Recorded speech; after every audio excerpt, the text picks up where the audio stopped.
Hey everybody, welcome back to a very weird but cool mini video because the Dungeon Beneath just happened to the actual producers and makers of this game actually commented on one of my YouTube videos that was recently uploaded and said, hey, just so you know, we did something that you had suggested and a new update is out today. And I was like, what? Because I was literally playing this game this morning. It is today, Saturday, July 10th. And I must have played the game before they put the upload out. So that's kind of weird. But we are here and we're going to talk about it. Version 1.2.1, the Mage update, which sounds really cool. We can see there appear to be a lot of new characters in this one. But 1.2.1 is here. It brings 4 new mages, a new hero, item rebalancing, and much more. Let's look at this wonderful, wonderful update. I'm guessing it's wonderful. I can't possibly think of it as bad. I don't know. But here we go. I hate that guy. And look at this. Oh, I was like, I hate that guy. I don't even know who he is. It's our Primordial Flame. A new Abyss boss. Guys, someone else is going to smack us around and it's going to suck. But here we go. First off, of course, we're going to look at the new mages. As always, these are going to show you at their most powerful base stats. So the Lightning Adept, level 3 human mage, 5 hit points, 2 attack power, back rank only, 4 speed. Special ability, whenever this character gains power, deal 3 damage to a random enemy. So lightning seems to be a theme in this game for heavy but random damage, which I kind of like. He looks really cool. Or she, you don't know, it could be a she. Most of these characters are presented as genderless, but unless you're named, but it's okay. You know, women can kick real just as well. We're not going to beat that guy. 5 hit points and 2 attack power and 4 speed are pretty good base stats. There's nothing that upsets me there. So obviously, in a team or any way you have to reliably gain power, you are going to more than double the amount of damage that the Lightning Adept puts out per round. Obviously, in the Dungeon Beneath, damage is probably the consistent damage is arguably the most valuable thing you can have in this game. It's more important than raising your armor. It's more important than your speed. It's more important than your health. Damage is the most, because if you kill the enemies fast, they can't kill you. That's just the way it is. That doesn't mean, now you guys have seen me, I love holy teams, heal teams on this channel. You've seen me run some really great hope and defensive builds too. So I'm not trying to tell you that they're not playable, but the Lightning Adept is all about offensive power. So give them some items and some teammates who are going to give them power and watch them tear everything apart. Maladox, who is a level 3 lizard mage, 5 hit points, 3 attack, 6 speed, so better stats, but their ability is a scheme, curse the nearest enemy. Remember, a scheme is the lizard man trait. It can only go off, lizard folk traits only go off if they cannot attack that round. So it's about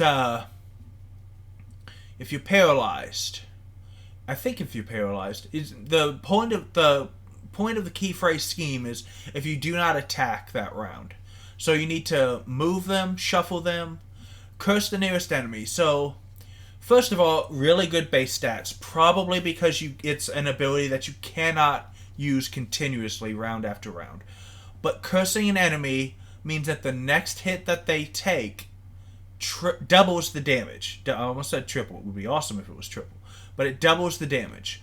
So, you're going to want to use Maladox's scheme whenever you can do at least more than 6 damage a hit. Because you're going to give up 2 rounds of damage. No, not 2 rounds. Just 1 round. So yeah. You need to remember that you're going to be taking away 3 damage. Back only. Maladox is going to be losing 3 damage.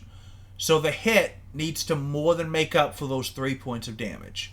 Now, if you've got a heavy hitter that you can put Maladox behind so that they can then curse the enemy in front of them, and that person has attack power of at least If they have attack power of at least 3, you'll make up for all the damage. But you don't want to just move unless you want to nuke down a certain character. So most of the time, you're going to want somebody with at least 4 damage, so that you're getting more than you're giving up. You want a nice return on what you're giving up.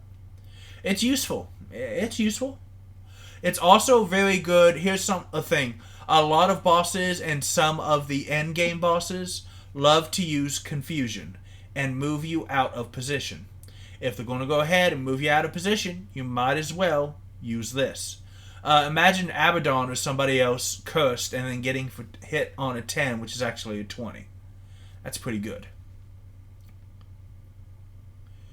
And I believe this is a name.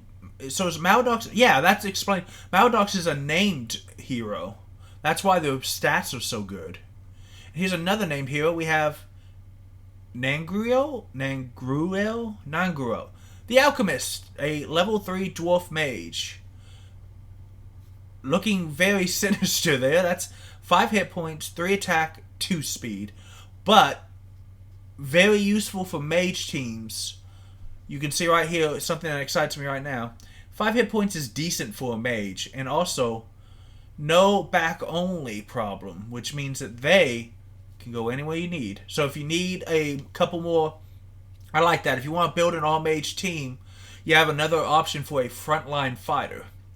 So 5 hit points, 3 attack, no formation restriction, 2 speed. They are a dwarf and a mage, so they're going to get hit in the speed department. Whenever an ally gains armor, gain 1 power, which means that their next hit does 1 more damage. You can, in an armor build, you can gain a lot of armor fast. If you're running an armor team, you might have 3, 4, 5 times that it procs, which means that your 3 attack can go up between the 6 to 8 per round reliably. Yeah. There's also some really good equipment that will gain armor. So, yeah, it's nice to see a little more power going into the armor builds, because I feel like armor builds drop off a little as you go up in difficulty. This may help a bit. It lets you have a bit more hitting power with it. And speaking of armor, the Steel Summoner, a level 3 elemental mage. 9 hit points, 1 attack, frontline only, 2 damage. So they're a mage in armor. Like the dwarf mage, they're going to get hit in the head with the speed. It's just the way it is. After the first round, summon a Greater Metal Wisp. I don't think it tells me what a Greater Metal Wisp is not told, but based on the other wisps, I'm going to guess that it grants either itself or allies armor consistently round after round. Another great... So you can... If you look at these carefully, you can tell what they're trying to buff. They're all mages, so they're trying to let you build mage teams better. We have another lizard hero to make them a little more valuable. We have 2 heroes who are armor-based, which makes armor teams more playable. So obviously what they're trying to do is they're trying to make different builds more viable. Now, I always like that, because there are some people who just hate hope builds, they hate power builds, they hate armor builds, they hate mage builds, they hate archer builds, they hate fighter builds. Doesn't matter. Poison builds. So there's nothing wrong with saying every playstyle is valuable. I mean, they're giving us so many characters now that I'm really excited to see if we're ever going to... I'm already following the Dungeon Beneath. What? I guess that's lit because I'm following them, because I don't understand.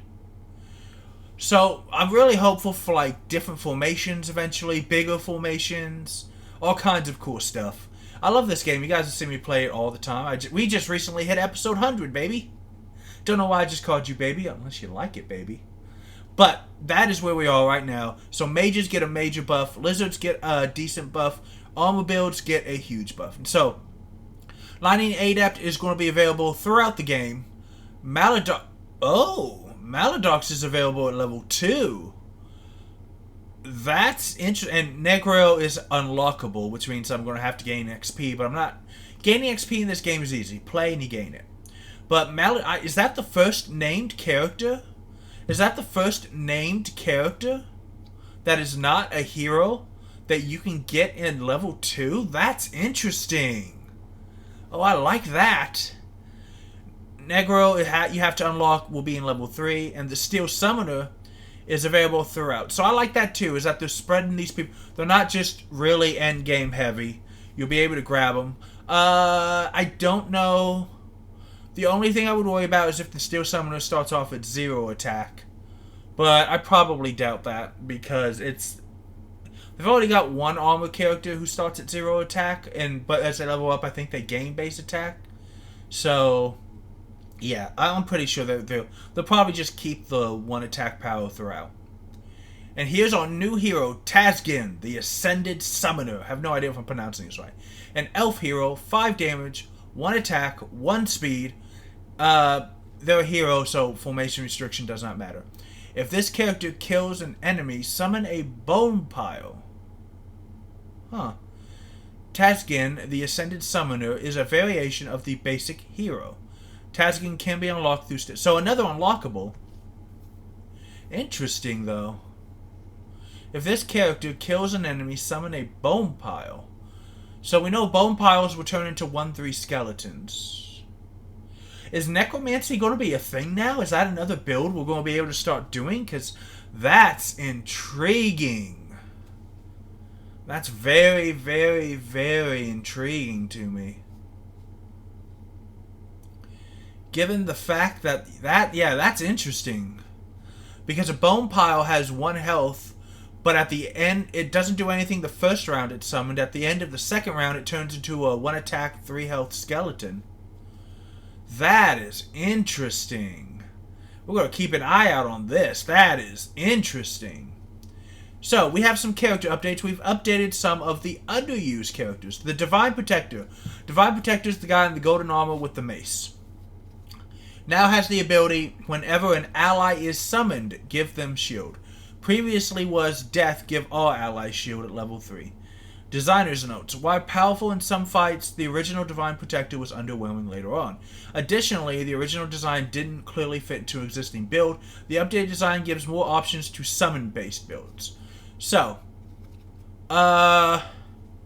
The way it used to work is at level 1, give a random mage a shield when the Divine Protector died. At level 2, give all mages a shield when Divine Protector died. And at level 3, give all allies shield at level 3 when they died. So first of all, their ability only went off when they died, which is good, because it kind of fit with the flavor of the unit. The problem is the Divine Protector had virtually no damage. They had 1 hit, they had 1 attack throughout their level up process.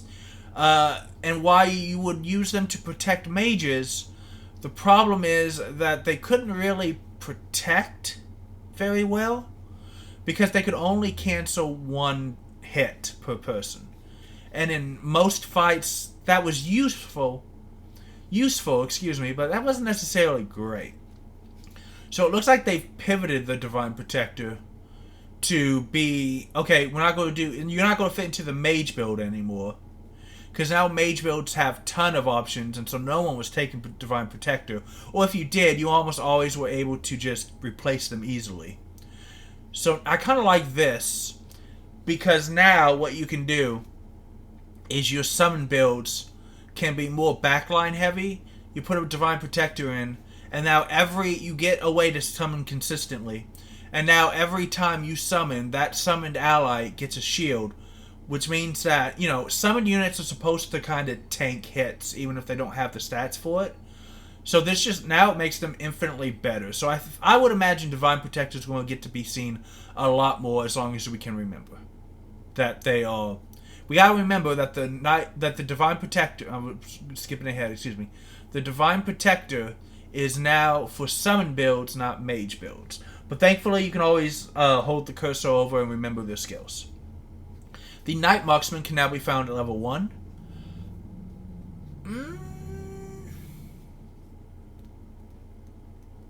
I'm guessing that's to make it a little easier to fit them or build around them. Because I'll have to see their stats before I can make a before I can say anything about that. I'm not sure. I'm not sure about that one. I don't know how that makes them more. It makes it easier to build stuff around them. So I guess what was a Night Marksman again? I have to test that one. I'm not sure. The Enchanter now has the ability round end give all allied mages +1 power at level 1.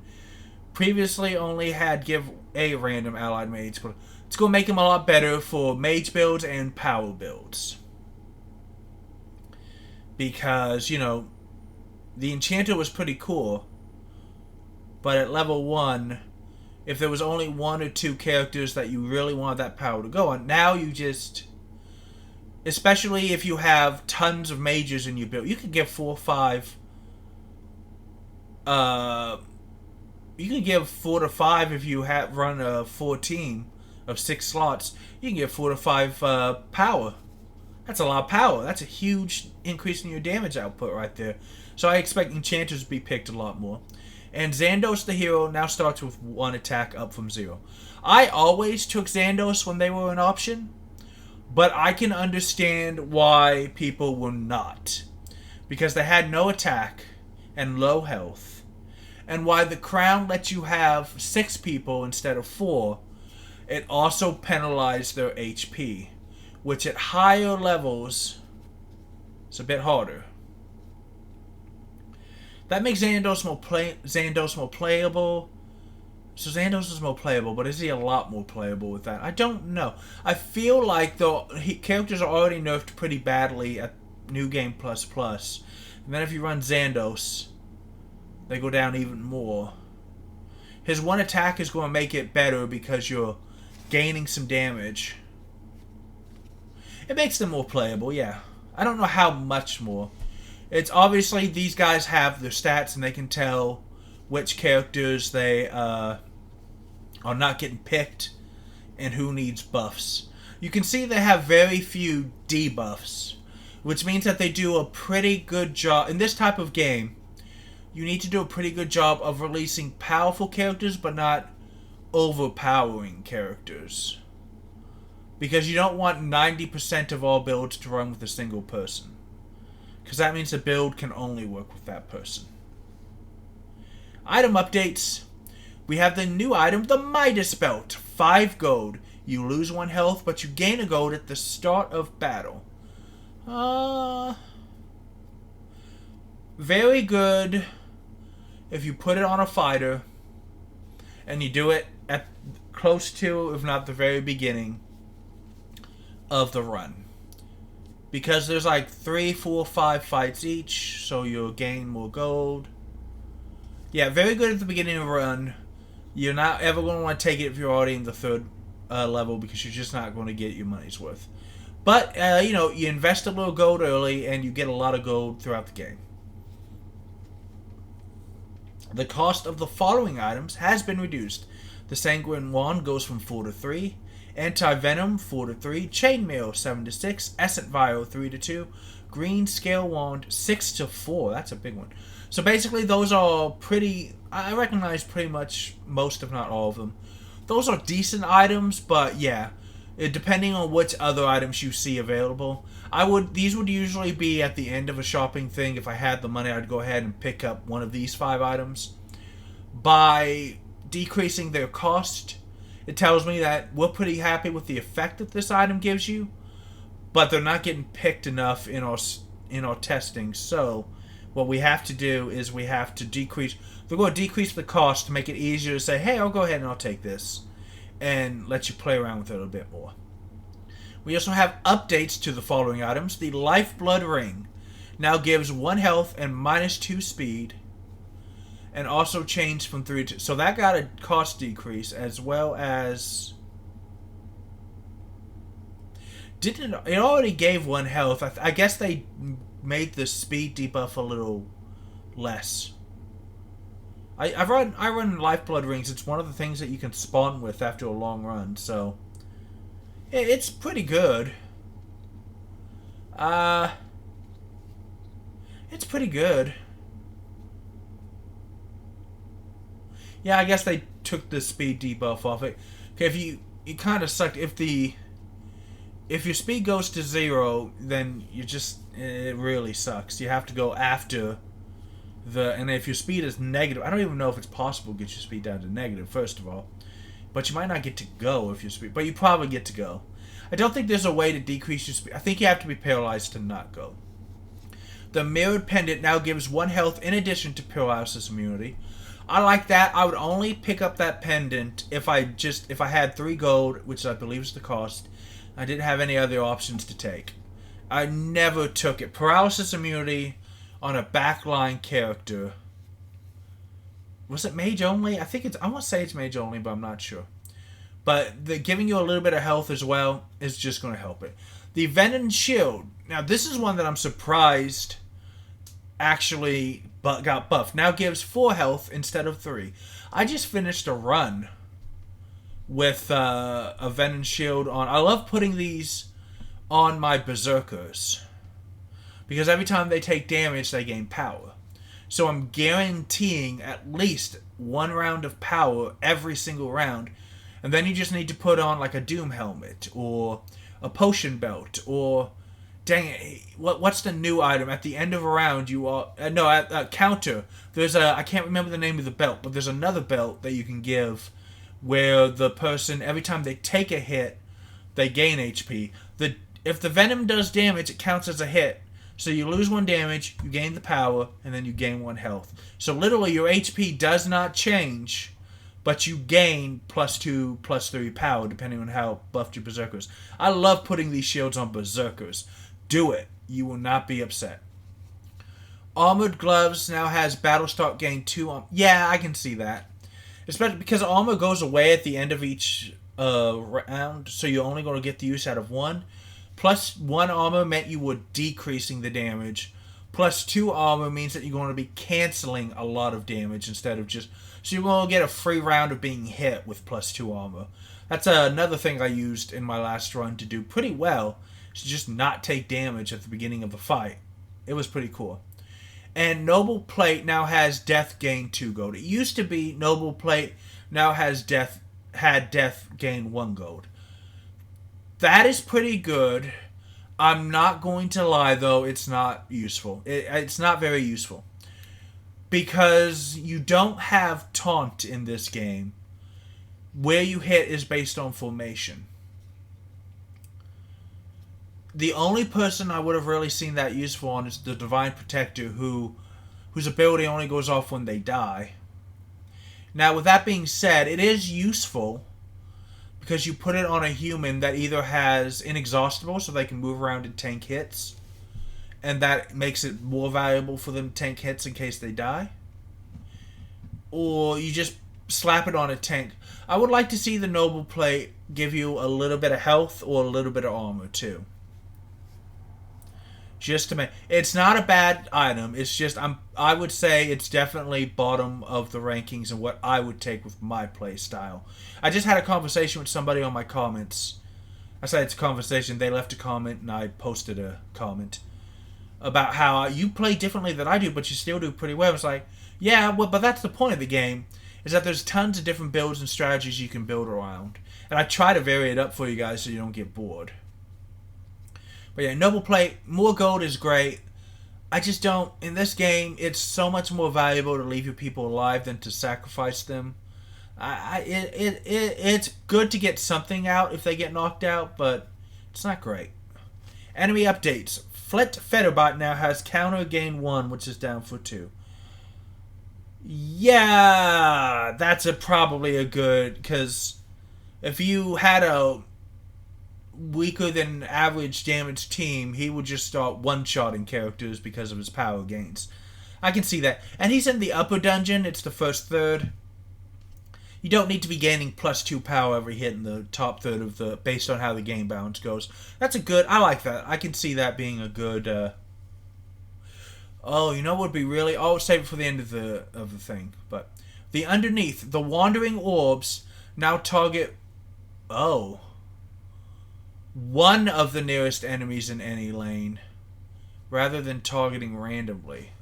So I believe what that means is you have your first round, you have your front line, your back line, your hero rank. I believe that means that the Wandering Orbs will now shoot anyone at random in the front line before the... So that's probably to decrease the anger that people would feel. Because if your backline is very squishy, and that made Wandering Orbs very dangerous. Because if your mages only had 2 or 3 hits, if you had unlucky rolls of the dice, the Wandering Orbs would just take the mages out. I didn't have super much trouble with this, but I believe that's a good change. I believe that's just going to cut down on people's frustration. And roguelikes are going to be random, and sometimes you're going to get bad rolls of the dice, but it should always feel fair. In the Ancient One boss fight, the Lycan Alpha now only summons 2 Lycanthropes on deck. Probably a very good change. You guys have actually recently seen me fight this thing once or twice. You literally have to avoid the Alpha, because the Ancient One gains attack power every time you take one of the Lycans out. And the Alpha just... the Ancient One will usually spawn with what? 2 regular Lycans, the Lycan Alpha in itself. You take out the 2 regulars in the Alpha, that's +3. Then he summoned 3 more. If you accidentally killed more of them, you could have up to +6. At that point, the Ancient One is one-shotting the vast majority of what you can do, unless you have like a really great armor build or a way to consistently get lucky with shields. Even if you have ungodly healing, you can't keep up with that damage, and any other build just can't keep up with that damage. Poison build would be decent against the Ancient One if you could stack it, because you could get so much. The Witch would deal double damage, the Venomancer follow-up would deal damage, and the Poison over time would deal damage. But still, it was really hard. So I liked it. Again, the fights, so sometimes you're going to get bad rolls, but the fights should feel fair. Ferris now has counter deal 1 damage to the nearest enemy. Previously, used to do 2 damage randomly when countering. And additionally, Vienna now has Oh, okay. So Ferris is the simulacra thingy, or basically one of the like powerful zombies. It's the one that holds the sword. Where every time you hit them, it would deal 1 damage twice, I believe, to the nearest, to random enemies. Yeah, it would deal 1 to anybody in any of the 6 ranks, and then it would deal 1 to another. So he could tear through parties that were low damage. Now just 1 damage to the nearest enemy means that he's going to be hitting your front line randomly just once. So that makes it a little easier to plan and defend against. Vienna is the one who was really damn annoying, because they would always sit in the center. So your center front was always the one who was getting hit, and they would paralyze them every single time. He would literally just lock down a character. This spreads out his damage and his lockdown, so you don't have to worry about sacrificing a really great unit. And well, this unit's not going to get to do anything this battle, so you're going in with like 1 boot off. It was a little frustrating. Again, just makes you feel more fair. In the Abyss, the Unstable Radiance now moves at the end of the round. That doesn't feel like a debuff. That just feels a little random. What does Unstable Radiance do again? It's probably, since he summons the 2 orb things at random, it's probably just to... I don't even know how that balances. But it'll make the fight more interesting, so I'm for it. The Mind Reaver now... Oh my god! Oh! The Mind Reaver now only attacks once. I don't even know if that was it. The Mind Reaver, as you remember, it's the really disturbing mask thing that can appear in the Abyss. It has the 2 heavily armored. They have like 30 to 40 hit points depending on your difficulty. They start at 0 attack, but they gain 1 attack. But he would randomly hit. He would only deal 1 damage, but he would put on confusion or paralysis or curse or poison, or he would just... It would randomly give you a status effect, but he would do it twice. Now he's only going to do it once randomly to one of your characters. That is a huge, huge debuff. So the Mind Reaver is not going to be as scary as it used to be. Because the hard part about the Mind Reaver was if you could fight around his enemy guys, it was more about, can I do something before the status debuffs just stack and beat me? So that's interesting. And new boss, Primordial Flame, which is this dude right here. I don't know what he does, but yeah, as you can see, he's a final boss for that. And summon a Shadow Flame. So we get a little... He also has these two things. So we get a little bit of a hint about what he can do. Don't know how that goes up against him. And as for the gods, Abaddon, Sloth, and Lust will now target one nearest enemy in any lane instead of targeting... Ooh, that makes them a bit harder. I don't remember off the top of my head which one Sloth and Lust are. But that's going to make them harder because you're not going to be able to plan around them as much. So that'll be interesting to see how Abaddon becomes harder or easier based on that. Other changes. Tazgun, the Ascended Summoner, now has a unique daily challenge. Well, that's cool. The Sightless One encounter now has a unique bonus objective. That's also cool. Can't be targeted has now been replaced with the invisible keyword. I mean, that is... that's just flavor, but that's kind of cool. That now it's like, what does can't be targeted mean? I can see him. Now it's like, no, he's invisible. You can't. That's basically just those little gremlins that appear in the lower levels of the dungeons to annoy the hell out of you. So I'm not worried. The Druid's attack has been updated to look less poisonous. Thanks, everyone. Hey, I'm mentioned here. That's cool. Look at this. Look at this. Anyone who thinks developers don't actually pay attention, that's so cool. That's so... I got a thumb up right now, man. Look at that. There you go. That's awesome. But yeah, that was actually... How fast did they do that? Because I think I just released a video where I... Did I say that? What video did I first say that in? Was it just the one yesterday? Or was it... But yeah, that was just something I was thinking out loud based on like new players. Now that poison is an actual build, the druid attack was the exact same as like a lot of poisonous attacks. And if you pick druid and then you saw that attack, you're like, oh, it must be poison. I know it doesn't actually say anything poisonous in the druid's character card. But you know that sometimes you're forgetting stuff, and then you look at the animation, oh, this is this attack. So you know, that's a cool change. It's just going to make sure that people like me aren't dumb and accidentally build a bad team based on stuff we don't have. That's cool.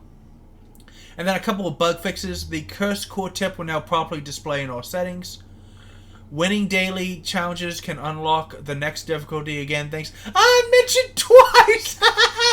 Yay! But that is cool because the daily challenges are fun. But you know, you don't want to... You want to be able to play the daily challenges as... to get the difficulties unlocked. Because the daily challenges can be even harder than just normal team building. So I feel like it's okay for them to give you...